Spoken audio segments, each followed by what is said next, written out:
This is the Future Christian Podcast, a conversation about church leadership, fresh ideas, and the future of the church.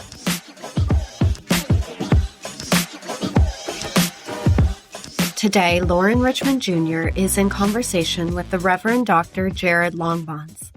Dr. Longbons is the senior minister of Peachtree Christian Church, where he seeks to share the heart of Christ in the heart of the city. A pastor, theologian, and gifted communicator, he brings together thoughtful biblical interpretation, pastoral warmth, and a passion for connecting faith with contemporary life. Jarrod is deeply committed to discipleship, worship, and cultivating a church that serves both its members and the wider community. He has an undergraduate degree in theology and homiletics from Lincoln Christian University and a master's degree in contemporary theology focusing on theology, philosophy, and ecology. He earned his PhD in theology from the University of Nottingham under the supervision of John Milbank. Dr. Longbons' research focuses on the doctrine of creation, ecology, and the church as a community of creation. His wife, Colleen, has been an indispensable part of his ministry for over 10 years, first as a volunteer to youth and then later as a mentor to young women and as a member of various groups. Dr. Longbons describes Colleen as his partner in redemption who enchants the world. They have 2 daughters and a son. A reminder before we start today's conversation, please take a moment to subscribe to the podcast, leave a review, and share Future Christian with a friend. Connect with Loren, Martha, and Future Christian on Instagram. Shoot us an email at loren@resonatemediapro.com with comments, questions, or ideas for future episodes. Your support and voice mean a lot to us in making this podcast possible.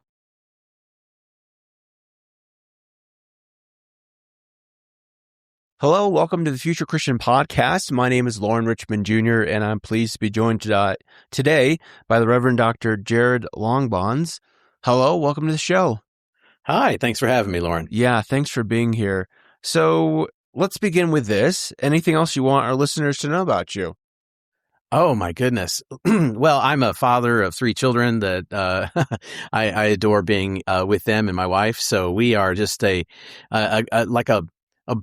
bundle of energy in our house. So I always tell people I'm married to Colleen, who's a wonderful partner in redemption. I have 3 kids, 13, 11, and 6. Yeah. And then my parents live with me half the time and their little dog. And then I have a dog and a cat and 11 backyard chickens. So our little area of Atlanta, Georgia is full of life. Yeah, one way or the other. How often do you have eggs then? How often do you have eggs for breakfast, I guess is a good question. Well, we have them like in a supply now. So, Yeah. And they slow down during the winter. But Okay. what ends up happening is I like to give them out a lot. So sometimes that supply goes low. But someone in the house has them every day. And Okay. I think I'm going to start eating breakfast more regularly again. I got out of the habit because of medicine stuff, made my stomach feel funny. But Sure. I think I'm in the place now where I can have breakfast again more regularly. And I do love a couple eggs and some nice toast. Man, I wish I lived near you. I don't eat eggs that much, but I enjoy good, farm fresh egg there. I know. And it is something about it. They are more earthy. They are more vibrant looking. So Yeah. I just convinced myself that my father-in-law jokes with us. And, he was a farmer for a lot of his years. And he would say, he smiles. He goes, "How much do your eggs really cost you?" And I say, it doesn't matter. We're not doing it for that reason. We're doing it because it makes my wife happy and it makes us close to a food source. So chill out. Right, right. The economies of scale may or may not work there. Yeah. Well, share if you would kind of about your faith background, what that's looked like Okay. in the past and what that looks like today. When I was a little kid, I didn't know what church was for a number of years. I remember like playing in the neighborhood and going to kids' houses on Sunday and the parents saying, "Well, we're going to church." And I didn't know what that meant. My parents ostensibly had me when they were barely adults. I mean, they were so young, and we did not go to church at all. My dad grew up Roman Catholic. He kind of had a traumatic childhood. So by the time he was an adult, he kind of pulled away from the church. And my mom too, she had a background at a particular kind of church and she wasn't really invested, but a little bit older, as a child, my grandmother died and that led my grandfather who was not a churchgoer, not a faithful man in terms of any sort of, adherence to a religion. Mm-hmm. The Sunday after she died, he pulled up to our house and said, "Load up, we're going to church." And he drugged my family to church every Sunday. And for him, it was sort of this mentality that he wanted to, when he died, he wanted to be wherever his wife was. So we started going to this little country church outside of, I'm from a small city in Illinois, and called Decatur, Illinois. And this was more on the outskirts. So the people who went to this church were more rural, where I was more inner city. And but it was the church that my mom's family associated with as a kid. And my dad at the time worked weekends, so we just started that practice. Even when he passed, we kept going.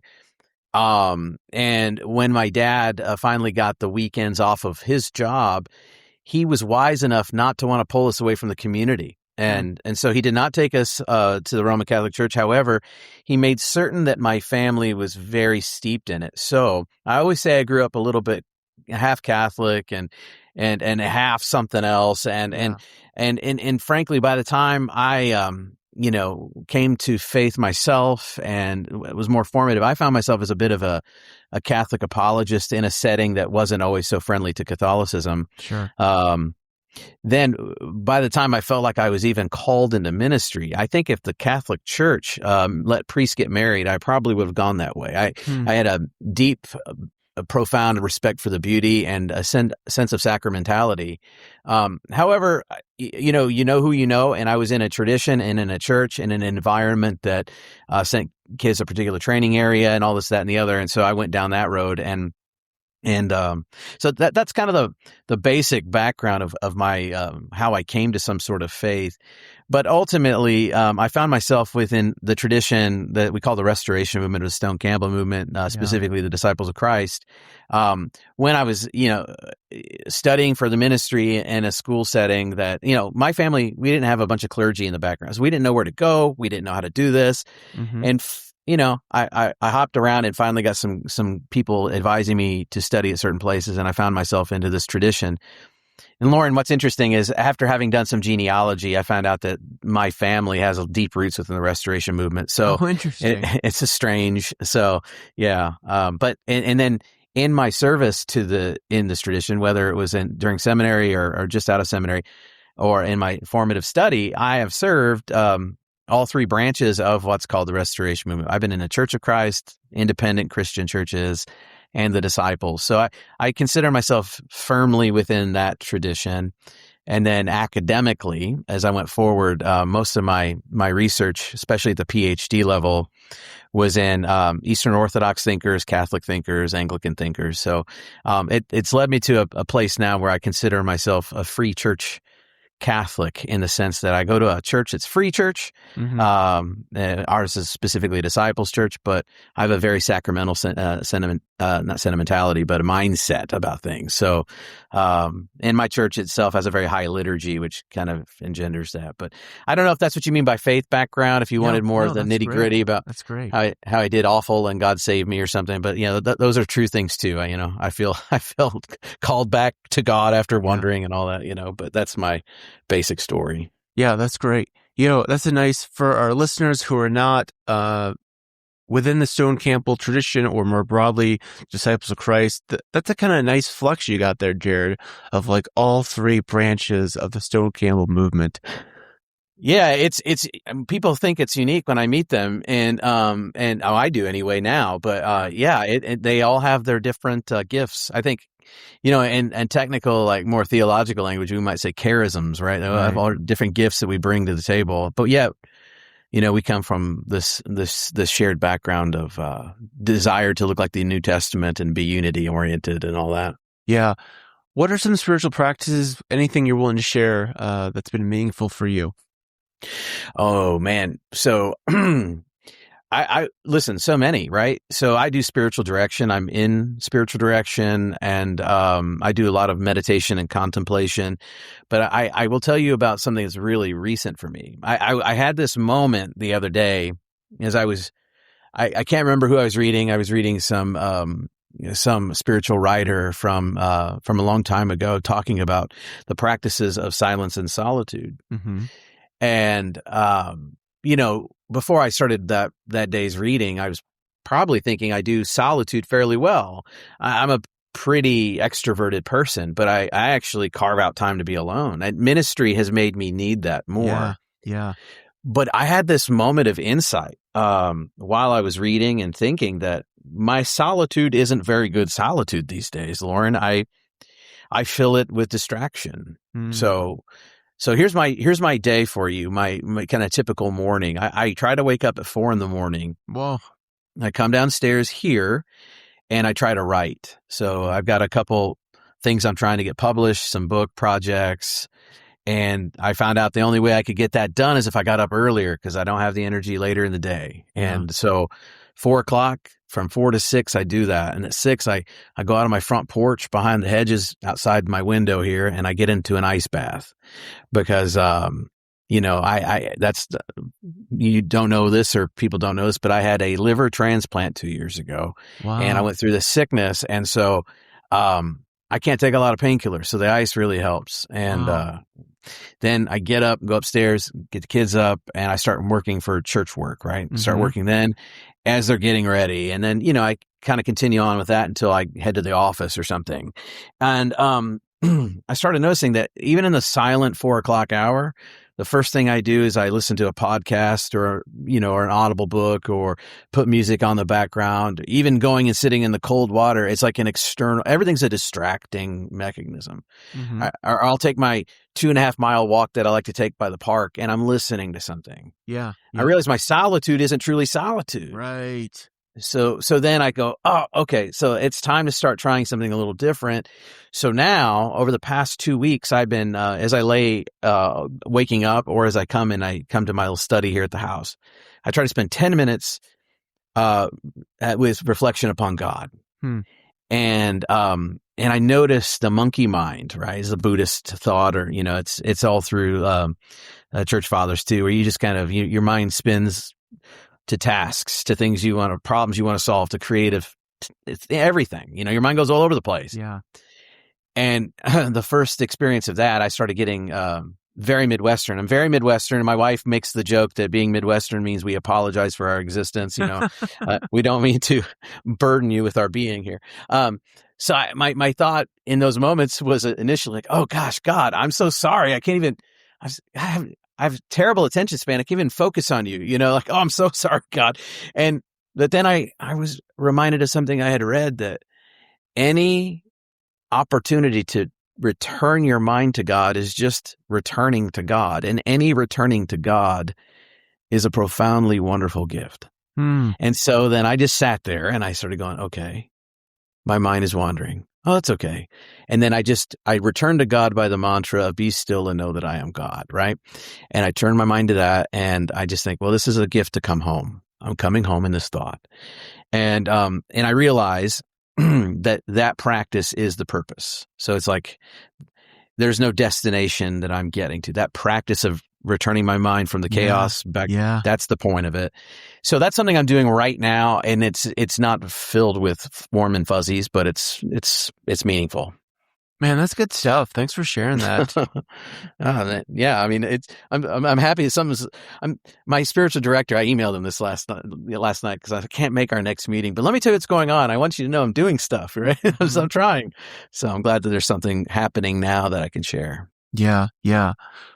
Well, Jarrod and I met this summer at Disciples of Christ General Assembly in Memphis.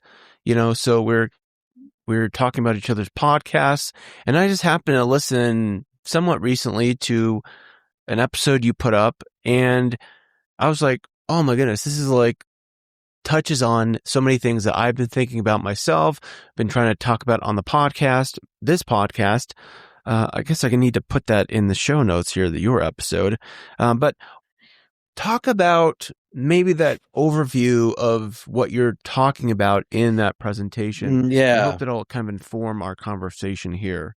So my podcast, Complex Creatures, has been a little on hiatus because we're doing not on hiatus. We've been recording, but haven't been putting out episodes because we've been working very hard on a strategic plan for our congregation. Sure. But our comms director who does that for me took a talk I gave in November at the ICOM conference, International Conference on Mission, which is predominantly independent Christian churches and churches of Christ folk out of our shared tradition. There's thousands of people that met in Atlanta down near the airport, and somebody called me and said, would you like to be a part of a workshop? And so, I've been working on these ideas for a while about from an academic background and perspective, I'm very interested in secularity and the work of Charles Taylor and shifting religious attitudes. And in the last few years, I got to know a theologian at Candler named Ted Smith, who wrote this wonderful book called The End of Theological Education. So if Charles Taylor talks about secularity from a very philosophical perspective, Ted Smith brings in a more sociological perspective. So I look at Charles Taylor, and then I look at James K.A. Smith, and then Andy Root. These are all writers who have taken off Taylor and applied it to the church. I love what they have to say, and it's very meaningful. But then what Ted is doing is pulling on work that reflects on how we organize ourselves as a people. Now, so I'm just fascinated in general because I'm a theologian and a pastor. So those are interesting topics for me. But also, I've spoken recently to Ryan Burge, who is an author and is a demographer. He's going to come to Peachtree next year and speak for us. But he asked me directly. He's the guy who runs Graphs About Religion. He said, "Why are the disciples, my denomination, why are you the worst of the main line in terms of decline?" And my answer is, I feel like I have a pretty strong it's non-data driven answer, but it's from a boots on the ground answer. One is that a lot of our churches are socially structured, not for growth. So they're easy to decline. Yeah. But spiritually, I feel as though we have sold a lot of our spirituality and theology, or replaced it all with social justice. Meaning that prophetic only style preaching. So I can get into that more in a little while. But what I often find in my cohorts and my communities is that 90% of the sermons are very politically driven. Yeah. And my point to my people, because my area of the denomination, we spent all summer studying Christian nationalism, and I was one of the leaders of it. And one of the things I noted was that most of the churches represented did not deal with Christian nationalism. Yeah. They weren't dealing with it at all. And so there's this danger we run if we get together and have these conversations about something like that. It can become a ritual of purification and identity. Hey, at least we're not those people. Right. And then my follow-up question to us was, does it matter what we say about Christian nationalism if people aren't even showing up to hear us say it at all? We have to be concerned about other things such as people's transformation under the gospel, people connecting, people being forgiven of sin, people having a closer following. It's the spiritual stuff that I always say we've replaced anything transcendent for all immanence in our denomination, perhaps more than others. Yeah. And so okay, so that is something I told Ryan Burge. But here's my thing: when I look at if I could try to do an overview of that little talk, here's what it is. I am not worried about the future of the Christian church. I mean, universal Christian church. Right. Churches are in decline, and membership of churches is in decline. Yes, secularity has not meant that spirituality or religion or even belief in Jesus is in decline. Those things remain very robust, but it's the institutional adherence that is in decline. Yeah. And the way Ted Smith talks about it is the shift in the social imaginary. We were most of what's in decline is particularly unique to America, the founding of America, right? We call it the Voluntary Association Society. This is when we as a country decided we have this new way of imagining connecting together. It's not going to be organized around the throne or the church or the government of any type. We're going to decide, hey, we want to get together and create a benevolent society, or we have the same shared ideas. Let's make a club. Or we have the same economic background. Let's call it a country club. Or we believe in all these particular things about Jesus, so we'll make our church and we'll associate voluntarily. Charles Taylor shows, and many others have showed, since the 1960s, has been unraveling.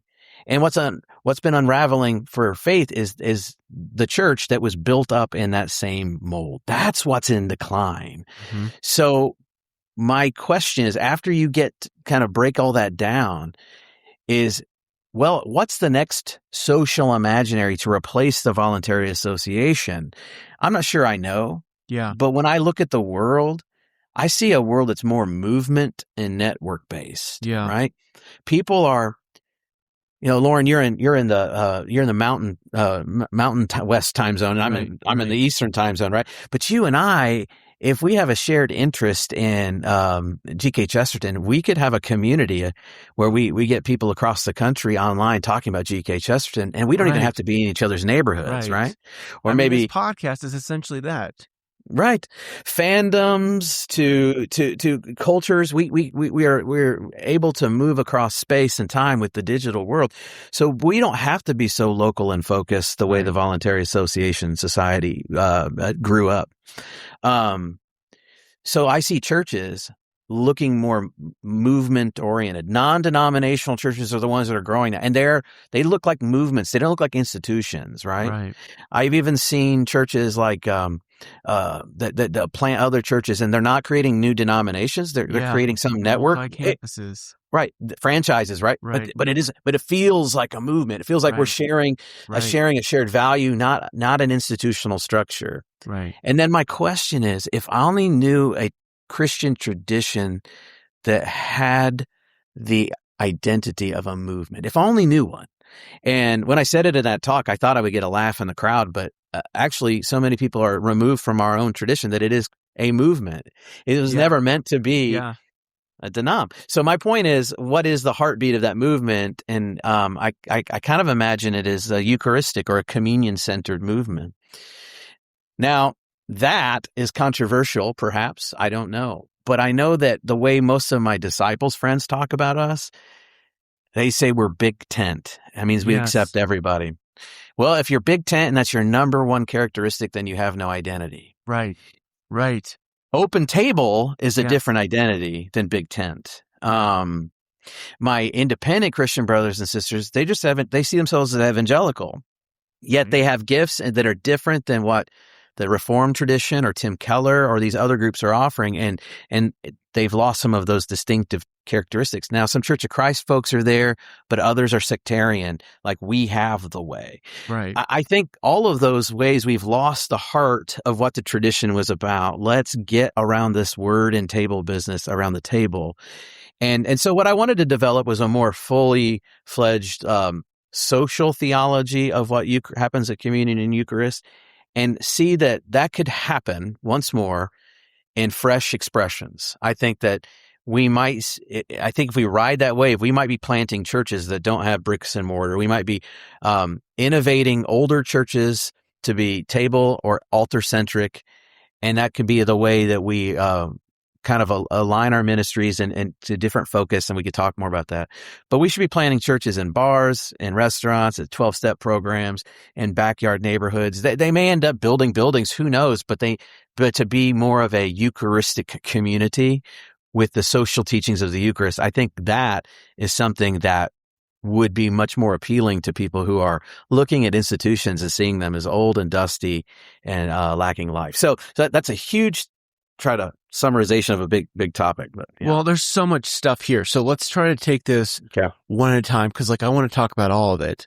Okay. First, I want to hear this. So you mentioned that the disciples of Christ, again, the denomination we're both ordained in, or I assume you're ordained in this. Yes. Yeah. Socially structured is not socially structured for growth. So first, tell me about that, because that's intriguing right there. Well, when you talk to people about church governance structures, the disciples have this kind of in my own people talk about, well, we're a congregational church. Right. All that really means is that the church can hire and fire its pastor. Right. It doesn't really mean anything else. But over the years, some flattened I would say radical democratic features have been put involved. So in mid-century disciples world, you have huge boards. They're untenable boards for growth. Right. So my church still has one. It's just a fact. You cannot grow when you have 100-person board. Cannot. You cannot. And my church currently has a structure like it, and it doesn't function that way.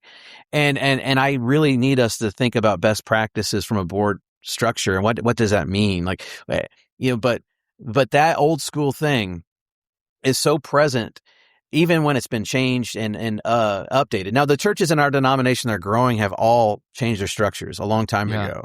Jarrod, that's one aspect. Yeah. I can't remember where I heard this, but somewhere I heard about this church that elders could be like lifetime elders. So like even if they voted off or finished off their term, they could still like come back as a lifetime elder and vote. Yeah. Well, what's the point? Someone once told me like when they heard our structure, they go, "Oh, you don't have congregational meetings, you just have board meetings because it's the congregation." Well, yeah, some way, but that's crazy to me. Sorry. No, and the thing of it is like I'll notice in my own region, that's the area of disciples I'm in, right? That's what we call it. On the Commission on Ministry, like everyone's like it's like a game of double dutch. You remember that jump rope game? You don't know when to jump in. That's how we all was making decisions in leadership because we're all deferring to each other. And I just saying, you're in charge. Help us make choices. Let's go. Oh my goodness. So it's structured for that. Yeah. And then I would say that the real weakness of our whole tradition is that it lacked a strong ecclesiology at the beginning. So because of that, and because we didn't have theologians, if we had theologians, we would be able to say that we have a sacramental view of Lord's Supper and baptism, which made us the only non-Catholic church in our country that had that view, which made us unique amongst all non-Catholic, I don't say Protestant, all non-Catholic churches. But because we don't have that strong language at our foundation, we tend to camouflage ourselves. We've got the disciples who became mainline Protestants. We have the evangelical stream, and we have the fundamentalist stream. Whoever we're around, that's who we blend into. Yeah. That's our great strength, weakness and strength. The strength part is that we can find unity with other traditions and people. Okay. This is such good stuff. At least I think so. Hopefully our listeners will. I hope so too. I want to ask, you didn't use the word here, but I remember it from your, this talk you're talking about was on the podcast. You talked about the disciples centering on a practice, and then you proposed, I think you proposed, if I remember, being a Eucharistic centered movement. But, would you, I'm not sure how to even ask this question, but I'm thinking about like I attend a Methodist church right now, like full disclosure. I attend a United Methodist church, and I feel like in disciples we're like, hey, we're open table, like that's our thing. And then like I go to the Methodist church and they're like, yeah, we have an open table, that's our thing. And so I'm like, what makes the disciples unique? Yeah. Well, I don't think that's much of a thing. Yeah. Yeah. So talk about that as like you say like open tent or big tent and open table has been like our identity, but it's not really unique. Yeah, open tables. That was a perspective that I think was much more unique when it was initially being practiced. Sure. Yeah, so I think that practices are more primary to movements than simply doctrinal ideas. And one of my big pet peeves about our tradition is when people say we're not doctrinal or not dogmatic or not creedal. Yeah. We do absolutely have beliefs. If what you mean is you are not exclusive or you are not hard line, okay, that's different. Okay. But nevertheless, what's the fundamental shape of Christianity? Is it having a checklist of all the right, like cognitive assent, propositional ideas, or is it a pathway of following after the way of Jesus? Yes. That's what it is. Yes, ideas and actions go together. So I'm saying let's gather around a practice. The center heartbeat practice of our tradition is, like thankfully, blessedly, the center heartbeat practice of the historic church, which is communion, or I'd prefer to say Eucharist. Okay. So I'm talking about being a Eucharistic movement. I draw a lot. So when you start talking, well, let's talk about what the Lord's Supper, communion is theologically. We get hung up on a Protestant Catholic dialogue or disagreement, right? Is there real presence here? Is it at the sacrament, or is the sacrament memorial, and or is it just presence with the Christ? I mean, all this stuff. And I'm saying we don't even have to go there to be have the sacramental mentality. A Catholic theologian, William Cavanaugh, wrote a splendid little book called "Being Consumed: Economics and Christian Desire." The book's purpose is not to critique the free market, but is simply to ask, is the free market really free, right? Yeah. And he's talking about consumption and the consumerist materialist society. We were told we're materialistic and consumeristic, but really his point is it true materialism if after you have the thing in your shopping cart, you no longer really want it? Like that's the way, that's not real material. Real materialism is Eucharist, when we're like lifting up elements, and it's truly, we see it in some way as transformed or having grace or being meaningful. But in there, he has a reflection on John chapter 6, where he talks about when in John's Eucharistic teaching, you have this language about whoever abides in me, I abide in them, and they abide in me. Whoever, eats my body and drinks my blood, I abide in, and all that. When he says, and it just really packs a punch to me, that whoever consumes the body and blood of Christ, whenever you consume the body of Christ, you are more deeply yourself consumed into the body of Christ, such that your fates are truly bound together. So when you're eating and drinking with others and you look them in the eye, it's not just a sign that you have the same voter registration ID or voter registration form, or the same sports team, or that you're from the same race. No, like you're saying, like our fates now, because of what this means, our fates are bound together. Your success is my success, and my failure is your failure. We have solidarity because of Christ.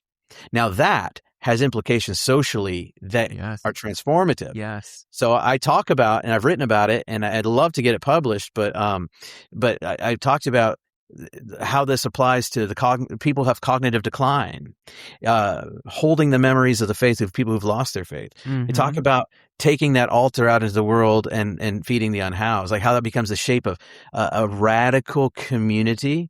And so it's a spiritual, it's a transcendent, it's a vertical thing that absolutely has immanent or horizontal or justice ramifications. So that's what I'm talking about. Let's stay here, because I think this is important. Because I think what you're talking about is the slight but important distinction that I see, and I think you're saying the same thing here within the disciples, within mainline Protestantism, within like progressive Christianity writ large, is that these things that you've just named, like these social justice efforts of, caring about the unhoused and, food security and all these important things, they've been argumented or emphasized from I think frankly a secular ideology or a non-Christian ideology, rather than, like you said, a firm theological foundation.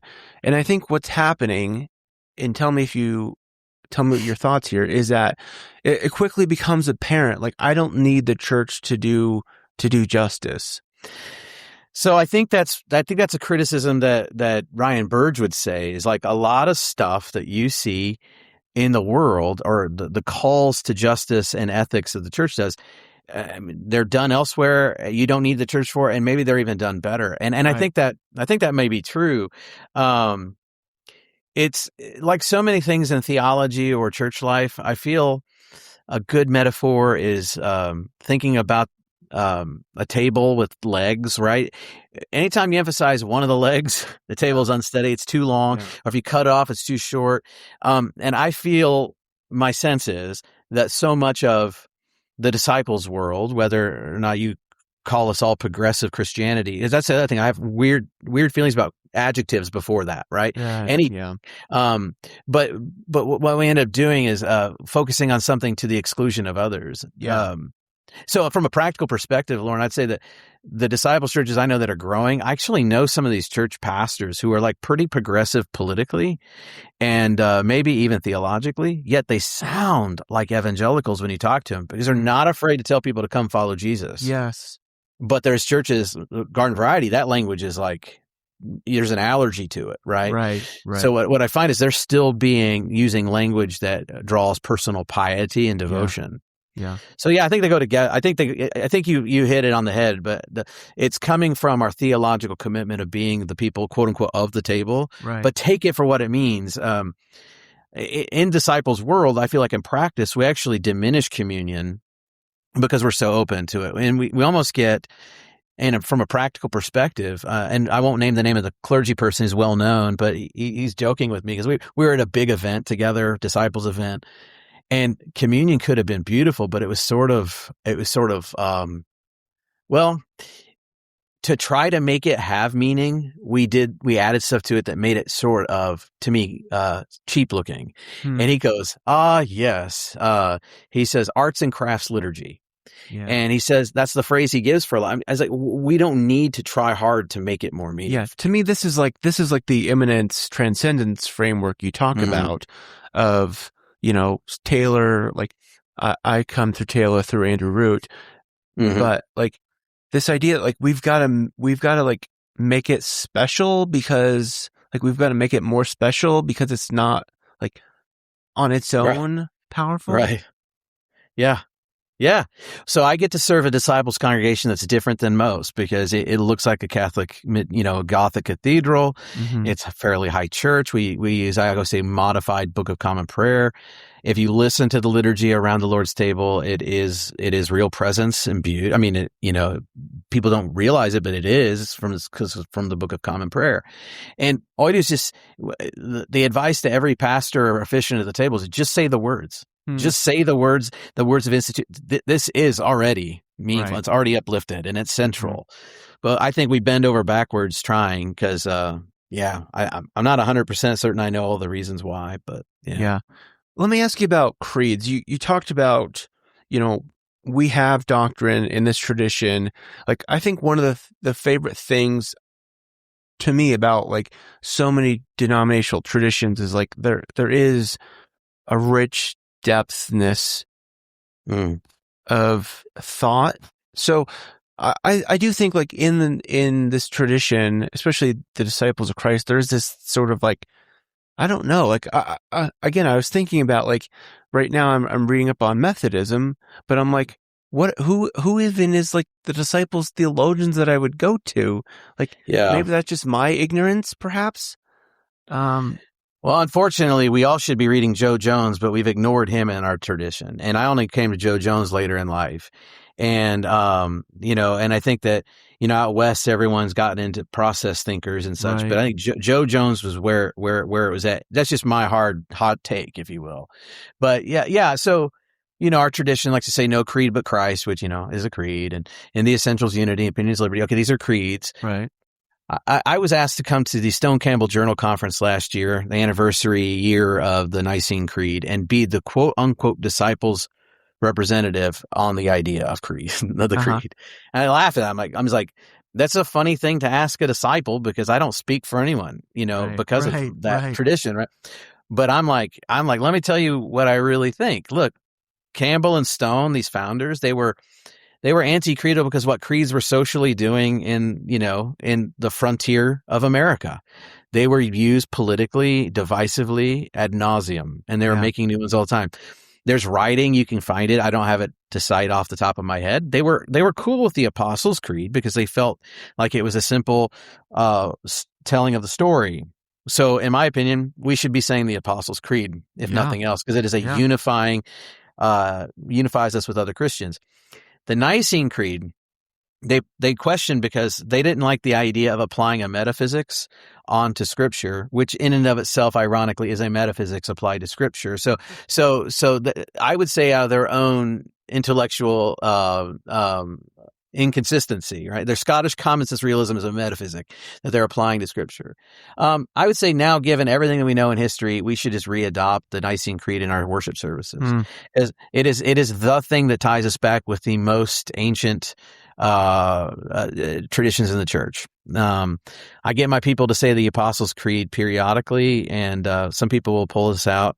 Hey, this is not who we are. And I'm like, well, it is though. And our founders weren't opposed to it. So, I guess I've never really bought into the whole no creed situation. I'm totally in favor of why they were ultimately doing it though, which is, not dividing, So I think it's an interesting point, and I want to emphasize it if I'm understanding you correctly, because you're making the point that the resistance to creeds was because of how they're being utilized sociologically and so forth. Yeah. Yeah. That's primarily it. Yeah. I think there was a biblicism to some of our founders that they were like, well, we don't want to. So like language of homoousios and same stuff. That stuff was stuff that did freak them out. But I think given where we have developed and come to, I think we need to make peace with it. So I'm thinking of my co-host Martha Tatarnik, who's Anglican, and we've talked about in a past episode we did around this discussion within the disciples. She talked about how in an Anglican or Episcopal church, like they say those creeds regularly, and even if you're not like feeling like, oh, I believe this and that, it has a way of holding you and forming you. Do you think like? I think you've mentioned already how like this disciples tradition like is, if I heard you right, kind of not widely. It's not very firm. If I'm hearing you correctly, do you think like in a perfect world, obviously we can't go and change the past, and you and I do not have enough power within our tradition, at least speaking for myself, to change things. But do you think? I mean, I'm not saying like creeds or doctrine changes everything or is the ultimate, but I think it does have a way of offering some built environment or moral formation. Does that make sense? Right. Yeah. I mean, where did we get the idea in American Christianity that people have to believe before they can practice a religion? Yeah. Practicing the religion is often your way to belief. Yes. So practice is and practice and cognitive assent, these things work together. Yeah. So I think that sometimes even confessional statements are part of that.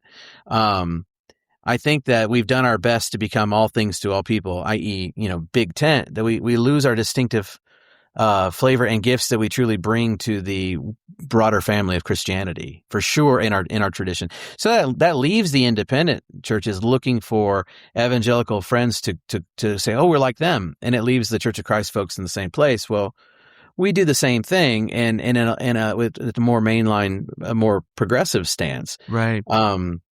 Yet, listen. I referenced issues that happened in Minnesota last week. I've referenced major things that happen. But I also know that I got people coming to my church every Sunday. Some are going through a divorce. Some are trying to overcome, a disease. Some have lost a loved one. Some people are not sure they believe today. It's not only reducible to the news headlines, right? We have to talk about other things too. And so, but that's a pastoral care issue, I think. Yeah. There's so much going in my head that I want to ask about. How do you think? Like, I think let's do this before. Let's end this section with this. Talk more about this idea of the Eucharistic centered movement. Yeah.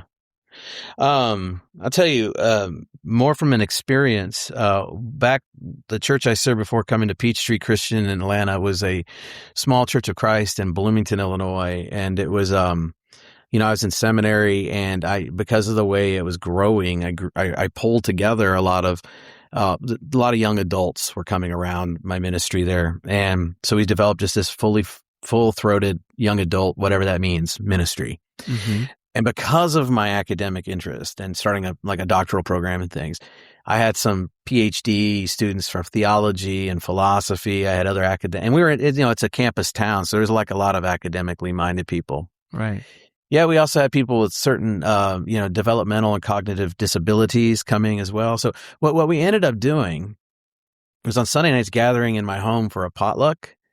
And we just bring food. And since it was young adults, sometimes I had to spring for pizza because sometimes they bring you like a half bag of chips, But other times, there would be just a lot of stuff. And it started growing without even trying to grow. And when I even had people knocking on my door, and I'd open the door and they'd say, is this the Bible study that they'd heard about? Well, so at the height, we had about 80 people coming through, and we had to move it to a different location. But you'd come with our potluck. We'd have some theological and biblical discussions. So sometimes it started straight from Scripture. Sometimes it was a topic that got us into Scripture. And we went relatively deep, yet I believe people had such care for each other. People who couldn't go there, we met them where they were. And then we ended the night with wine that was in a decanter on the table and bread. And we'd stand in a big circle and we would break and share. And we'd always talk about how this gift of Christ, is God is healing the brokenness of the world with the life of Christ, right? We'd put it in all sorts of theological language, but we'd always say, when we eat and drink in honor of Christ tonight, we're eating in honor of the fact that Christ is making us new with each other as well, and that our fates are bound together. We look each other in the eye and we'd say that we are, your success is mine, and that kind of thing. We are more intimately brought into the life of the Church Universal through this one little community. And then we would share. And then that life would spill over into the evening until like 1 and 2 in the morning, because we were all young, right? And that was this most life-giving thing that I had experienced as a church community.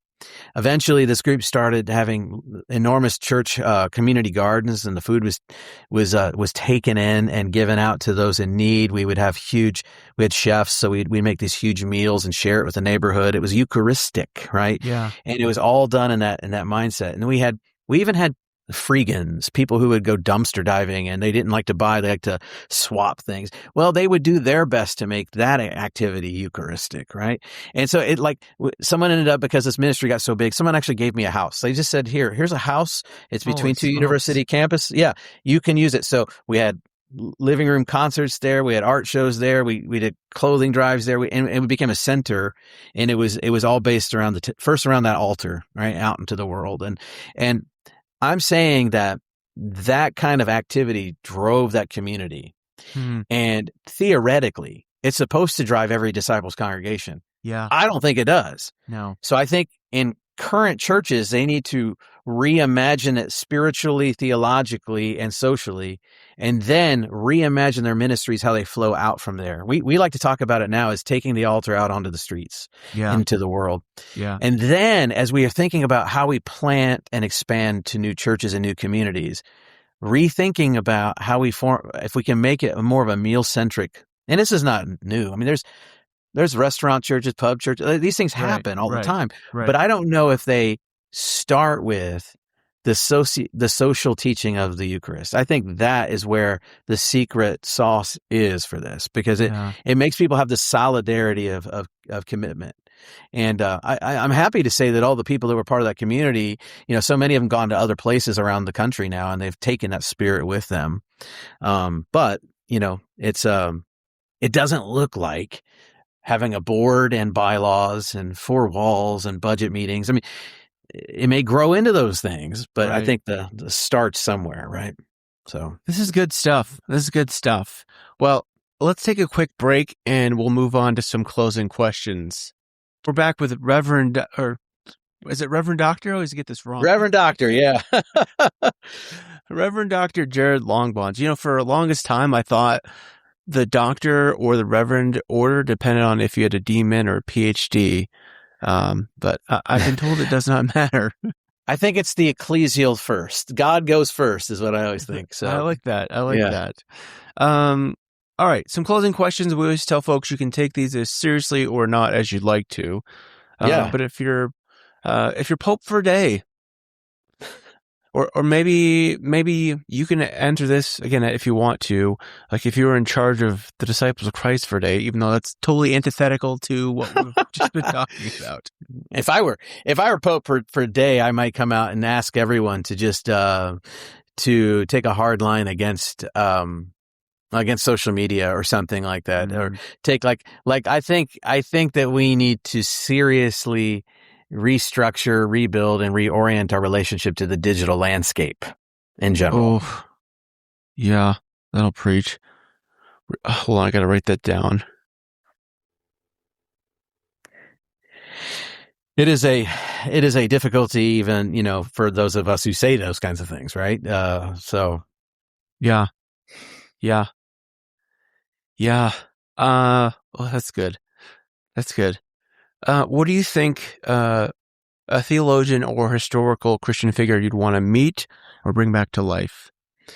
That's hard. I mean, like all of them, like, you know, there's this there's different people that are fascinating to me. I named my son Maximus after Saint Maximus, the confessor of the 7th century. Yeah. I wrote part of my PhD with his influence because of how he understood. He's someone called him the most world affirming theologian, like in terms of creation. And he stood up for Chalcedon and he was killed for it. I'd love to talk to St. Patrick to know about his missionary, what it was really like in Ireland. I'd love to talk about Julian of Norwich and what did she see? You know, so many. I don't know if I have a good one. Many. That's good. What do you think history will remember from our current time and place? I think it'll think we were mad. I think that we have, hopefully we get through this digital malaise that we are in and chaos. Hopefully we recenter. But I fear as though we are exchanging the very gifts of our humanity and handing it over so easily. So we're disconnecting and disengaging from each other. And I think that if there's a future humanity, they'll look back and say, wow, we really were in danger there. I think same thing with artificial intelligence. The fact that I don't think we're able to use things as right and proper tools. I think people will hand over what is human about us more, and we might learn some hard lessons if we get through where we're at. So yeah, we were mad. Yeah. That's a very concise and chilling way of saying it. Let me ask this, because I was going to ask or ask it previously. What are your hopes for like the future of the disciples, for the mainline? Yeah.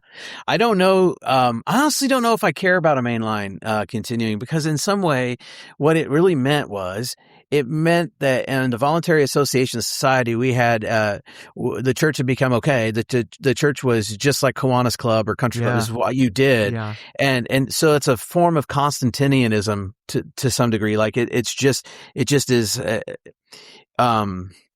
it's like a big sheet put over a top, you know, of Americanism. And I'm not sure that real faith is there. So in the great decline that we're seeing, I think we're going to see a culling away of less faith for real faith. Yeah.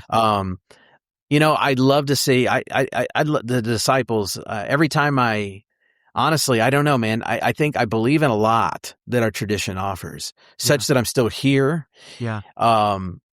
And I really have a strong conviction that I have some good ideas, but anytime I'm in those circles and environments, they're not heard. So, I'm not sure that, you know, there's a lot of hope. I mean, I think the best, if we are to do our job, I think we will continue to gain our inspiration from the New Testament witness of the church and draw people together in unity. But I think we'd be distinctive. We need to become more distinctive in how we think about that and less just trying to be like everyone.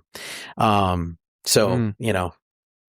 Yeah, I feel like the distinctiveness, I'm writing that down because I think that's something when I think about, like, if I were Pope for a day of the mainline or mainline denominations, like I would say, like, lean into your distinctiveness, because I do think that's something that there is this tendency within so many mainline traditions of like, oh, let's just be like everybody else. Yeah. I'm curious what that's about, but I appreciate sentiment. Yeah. I would listen, if I were to say anything to the disciples, I would tell the disciples they need to become this Eucharistic movement once more. Yeah. But I would also tell them, don't forget, part of our DNA is the evangelical spirit. Yes. There's part of, and for better or for worse, what evangelicalism has become is not the point. Yeah. But there is this great passion for sharing the gospel, you know, and sometimes I feel like we're ashamed of that. Yeah. Well, that's why I've started using the term to describe myself as a lowercase e evangelical in the spirit of Stone and Wesley and those sort of folks. Yeah, totally. I get that. Well, this has been a great conversation. I really appreciate your time and ideas here. Share how people can connect with you. I'll make sure to link the podcast, your podcast. Yeah. Anything else you want to say for folks if they can connect with you? Well, right now it's just peachtree.org is the website of our church, and you can find a lot of like sermons and talks and things on there. I'm in the process of trying to get I have 2 projects I'm trying to get published, so I wish they were an agreement was made so I could tell you about it. And because of that, I'm also trying to build a website so I can get some of my things out there. But just visit me at peachtree.org. Hit me up on social media, Jarrod Longbons. I'm the only one, as far as I know, in the world. It's such a unique name. So you can email me or find me pretty easily. Yeah. Well, thank you so much. Really have appreciated Loren. this conversation. We always leave folks with a word of peace. So may God's peace be with you. And also with you. All right. We're done. Thank you, brother. Appreciate it. Thanks for joining us on the Future Christian Podcast. The Future Christian Podcast is produced by Resonate Media. We love to hear from our listeners with questions, comments, and ideas for future episodes. Visit our website at future-christian.com and find the Connect with Us form at the bottom of the page to get in touch with Martha or Loren. But before you go, do us a favor. Subscribe to the pod to leave a review. It really helps us get this out to more people. Thanks, and go in peace.